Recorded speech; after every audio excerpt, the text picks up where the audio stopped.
All right. Hello, everybody. Hi guys. This is a first for all of us. We're gonna get through this. I'm Kendra, of course, Mellissa. Jessica. and we are talking about foreign bodies. And Miss Jessica is going to start off for us. All right. So a foreign body is an ingestion of an object that causes obstruction or creates a blockage in the digestive tract.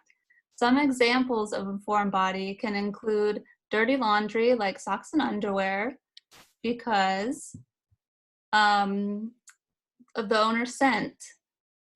Other popular items like rocks, plastic wrappers, fish hooks, tasty wire bristle brushes used for grilling, and also hairballs are one of the main items for cats. Certain foods like corn on the cob and Greenie's dental treats are known to expand the stomach, which can put the pet at high risk for pressure necrosis if they aren't chewed properly. The main difference between esophageal and GI foreign body, besides its location, is an esophageal foreign body needs immediate removal, and a GI foreign body may pass through unless it's too large, sharp, or is a caustic material like a battery. Other differences can include common signs like vomiting, of course, in GI patients versus retching or regurgitation in esophageal patients. It also depends on how long it's been since the item was ingested.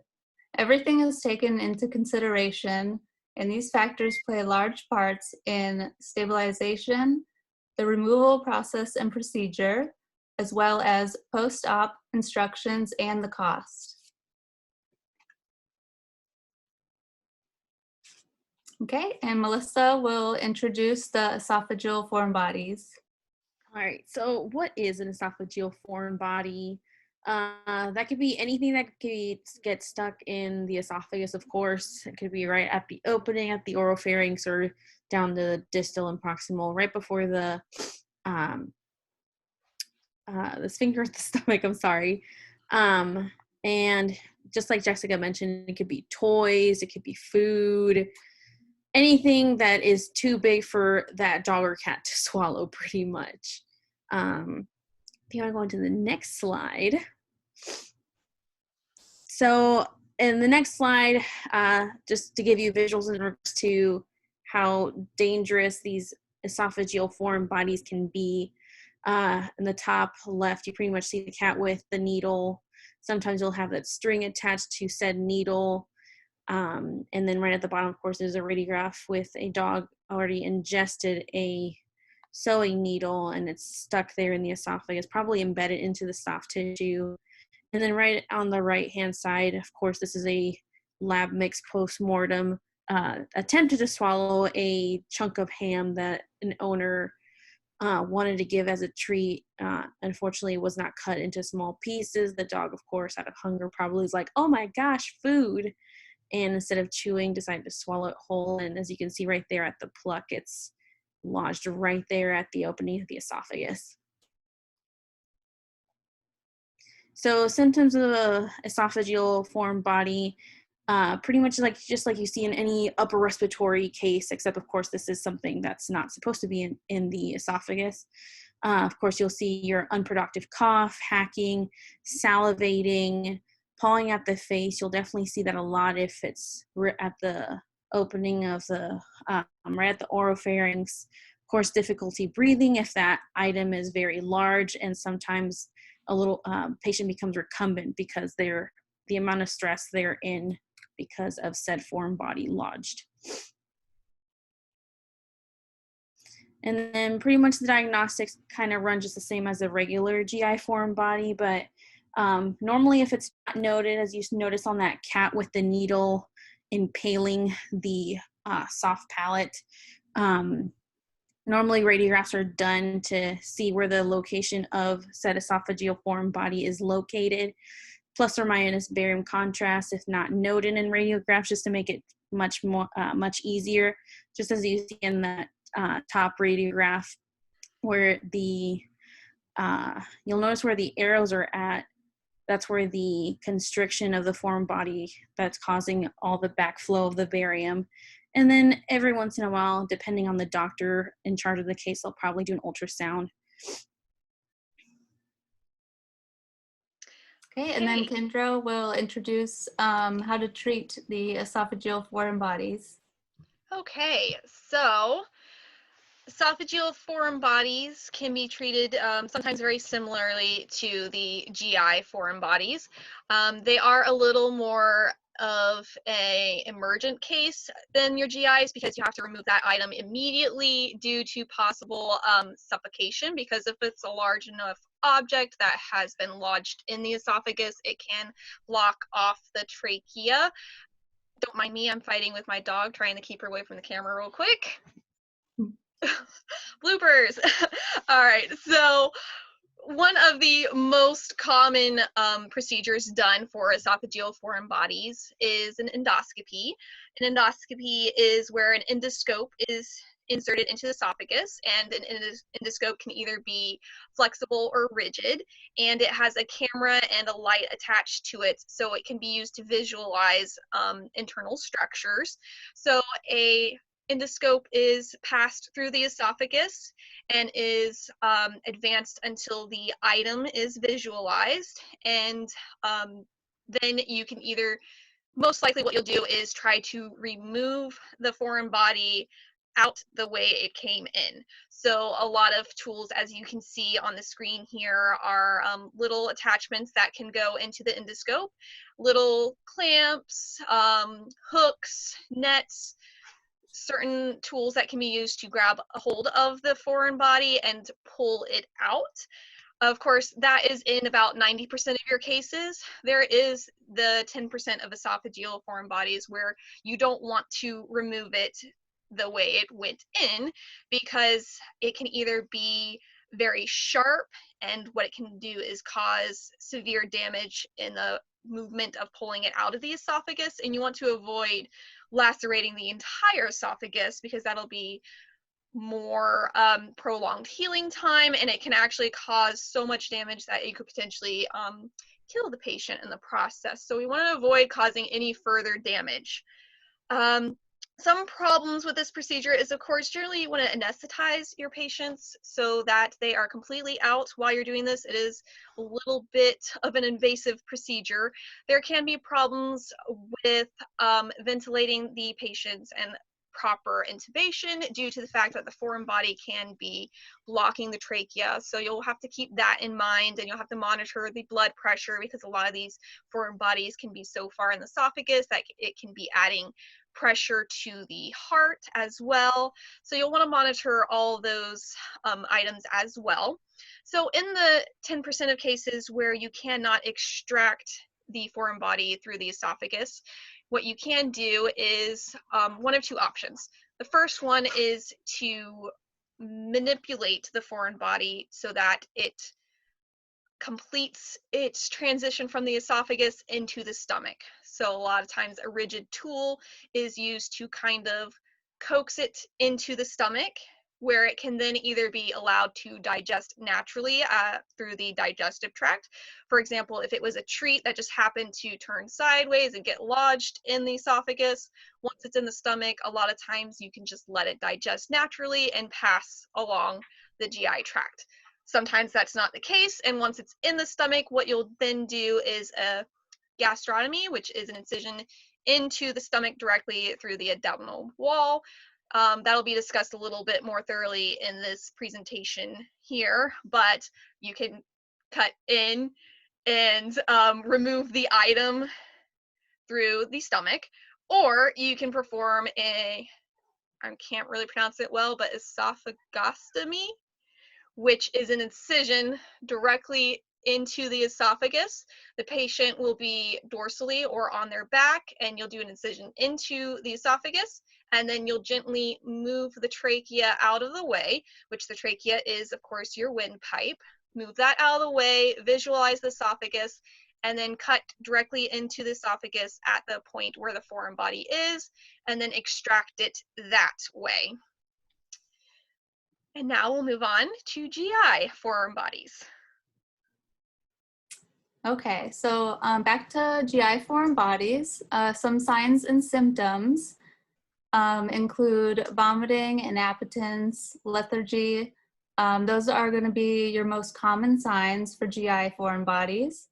They should always be considered differential diagnosis regardless of the pet's age and history. Your clinical signs can sometimes be less obvious, such as electrolyte imbalances. So noticing the common symptoms is very important and you should not ignore them.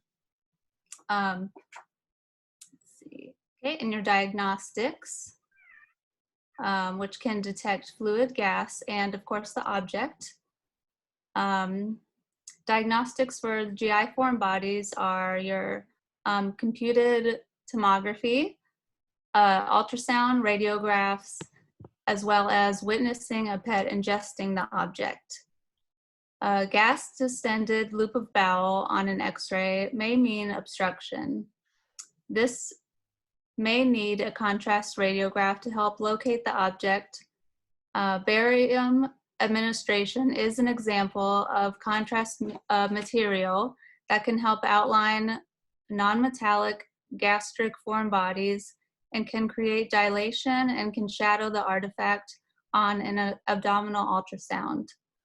Abdominal x-rays and ultrasounds also show free air and free fluid, which may indicate perforation or obstruction.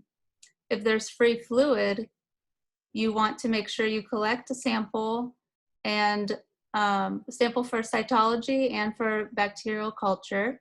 If there's free air, the patient will need immediate surgery and will have a guarded prognosis. Okay, and then here I also added a picture or an x-ray image of a 2-year-old shepherd named Gia from a clinic I work at. The owners decided to give her a treat that they thought she had just eaten. They didn't see her eat it, and they just thought it was a normal treat that she chewed up. The next day she was lethargic, was vomiting, didn't really think anything of it, waited another day, and then had no bowel movement, was vomiting again, waited a third day to bring her into the clinic, and still no bowel movement, more vomiting, but waited to bring her in until she couldn't walk. So at that time, she presented to our clinic with 108 fever, was panting very heavily, and she couldn't walk. And the owners couldn't think of what it could possibly be until the veterinarian asked them, you know, if they gave her any treats lately or any toys. And 3 days prior, they bought this new treat for her, and she very quickly became septic, and her heart stopped beating within about 10 minutes. So even like emergency surgery probably wouldn't have helped.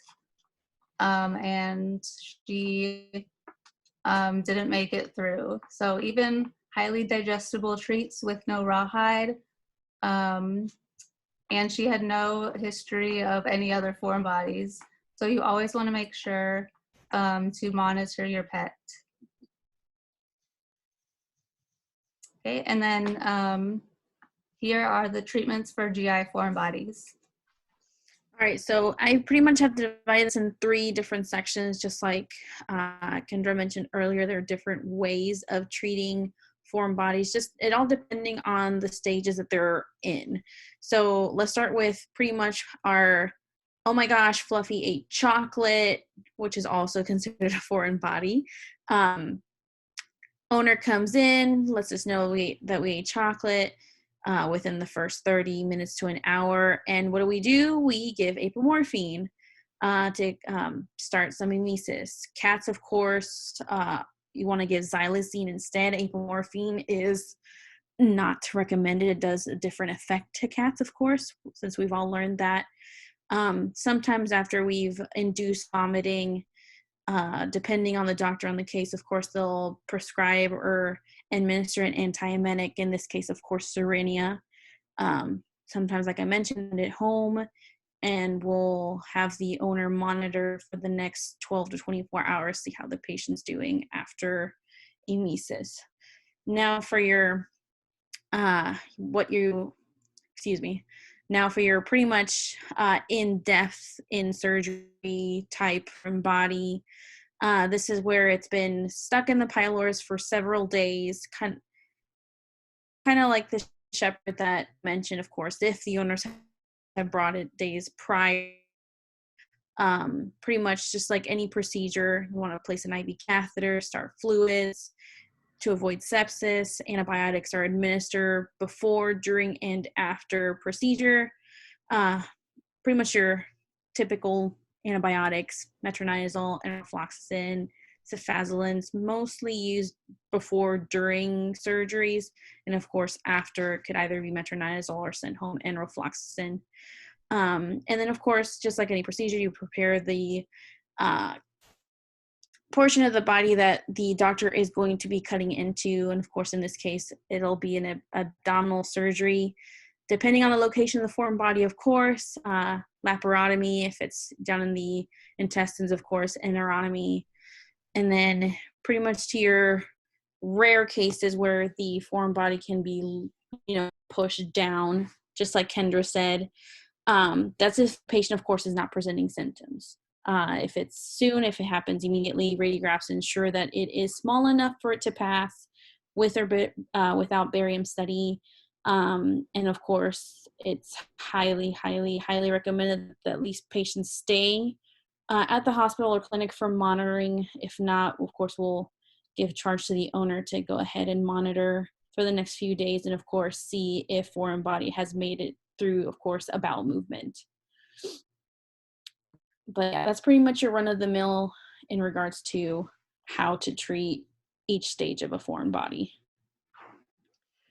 All right, so now we move on to aftercare for foreign body procedures. This is going to be your general aftercare for esophageal and GI foreign bodies. So going back to the esophageal ones for a minute, if you just manually removed the foreign body by using the endoscope, generally, there's a lot less recovery needed. You'll still monitor the pet to make sure there was no tearing of the esophagus, watch for inflammation and any signs of trauma to the esophagus.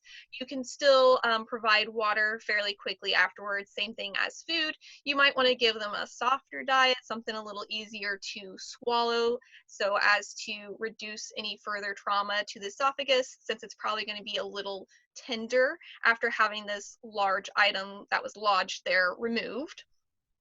Now, if it comes to where an esophagostomy was performed, which is where the surgical incision was made to the esophagus, there's a little bit more recovery involved. Generally, if there's an incision into the esophagus, it makes eating complicated.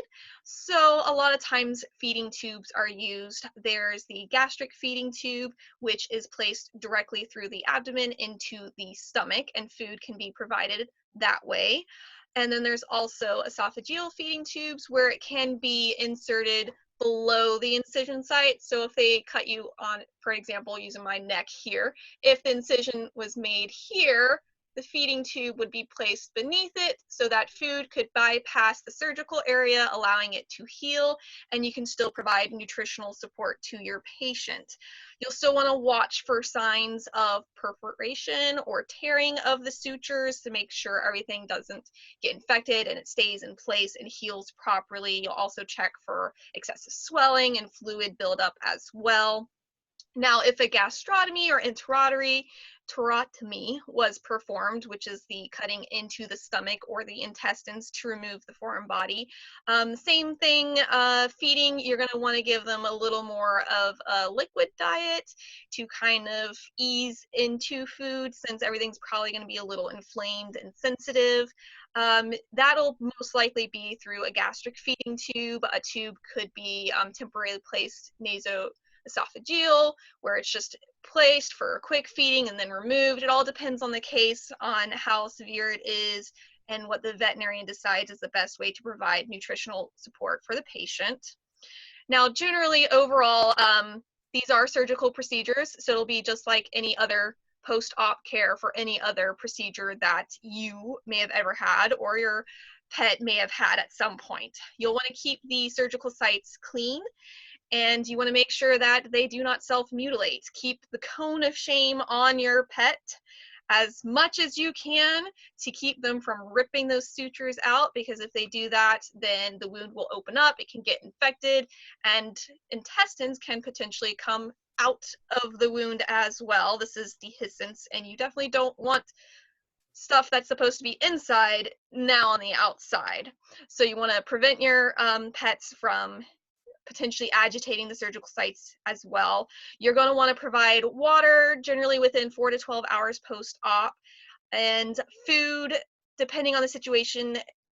If it was a major surgical procedure like a gastrotomy, enterotomy, or esophagostomy, you'll kind of delay a little bit on food, but you still want to get it pretty much as soon as you can. So generally 12 to 24 hours.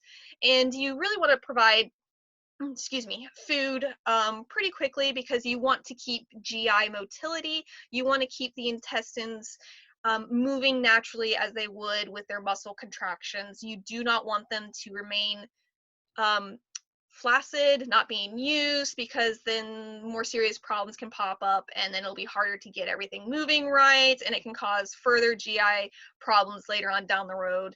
So you want to definitely continue GI motility and get that peristalsis started back up. You can also do a bland diet for 2 to 3 days post-op, soft food, something that's not going to be agitating to the tissue. And you can also break the meals into multiple small meals so that it's not a whole bunch at once to expand that stomach. You want to kind of keep it a little more compacted since it was just recently cut into. And like I mentioned, you'll monitor for signs of infection such as pain, swelling, redness, heat. If you smell something nasty and if you see something gross coming out of the sutures, that is not normal. You'll call the vet immediately and let them know what's happening. And if you notice a fever on the pet as well, you'll want to notify the vet as soon as possible. Also monitor for signs of vomiting and lethargy, and you want to make sure they are having normal bowel movements within 24 hours of the surgery as well. Next. All right, so continuing on a little bit here, ultimately the best way to treat a foreign body is to prevent it from ever happening in the first place. Sometimes this is easier said than done, but here are a lot of tips and tools for you to prevent it from ever happening. So for starters, if you have a kitten or a puppy, think of them like a small child. They're going to get into everything. They're curious. They learn the world through their mouth. So they're going to chew on everything, and they're going to possibly want to eat everything. So monitor your kittens and your puppies very closely. Do not leave them alone, ever. Keep your eyes on them, because a quiet kitten and a quiet puppy normally means they're being naughty somewhere. So keep an eye on them. Yeah, don't let them leave your sights. If you can't keep your eyes on them, you can do crate training. Don't leave them in there all day, but you can get a crate if you need to go to the store, or if you need to go visit family or go to work for an hour or so, a few hours here and there. That's a great way to keep them confined in an area where they can't eat all these items and potentially kill themselves. So keeping kittens and puppies in mind, we now move on to the next stage of life, adult dogs. Sometimes these bad habits continue into adulthood. Some dogs and some cats just still love to eat things that they're not supposed to eat. If you know your pet likes to eat socks, if you know they like to eat rocks, if you know they like to gut their soft toys for that squeaky little noise maker inside of it, you might want to watch them a little more closely. Potentially pick up all rocks from your yard loose sticks, any debris that might have fallen from the road into your yard. Keep it cleaned up to keep your nosy little dumpster diver from eating everything. And if you know they eat socks, keep your laundry locked up somewhere, keep your shoes picked up, keep all small items out of reach of your pet. You can purchase trash cans with locking lids as well. I have a dog personally who loves to dumpster dive in my trash can. So I did get a trash can with a locking lid, and it has stopped her from getting into the trash.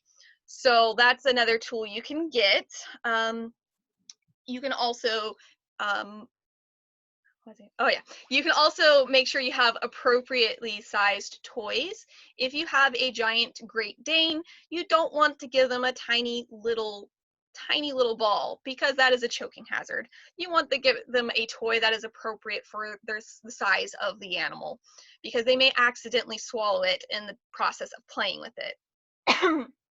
And cats as well, you'll want to monitor them closely with their toys. They love balls of yarn, but they might swallow some of that yarn. So playtime, it's great to monitor them during the whole time they're playing. You can also get toys that are a little sturdier. If you have a dog who just devours toys, you can buy more and like indestructible toys. Kong is a very popular brand, for example, so you can get toys that are harder to chew to keep them from breaking into little pieces that can then be swallowed. You can also get appropriate treats. We always like to say avoid rawhides, just because they tend to be very, very, very common choking hazards and foreign body material. So appropriate treats, appropriate toys. You can also make sure you leash walk to keep your pet from running away from you and grabbing something, and then you're chasing them around the yard yelling, "What do you got? What do you got? What do you got? Drop it." So you can always leash walk them and prevent that from happening as well. And then another tool is with cats. We don't think about this, but cats can have foreign bodies from hairballs. They like to groom themselves. So what you can do is brush your cat often to get that excess fur out.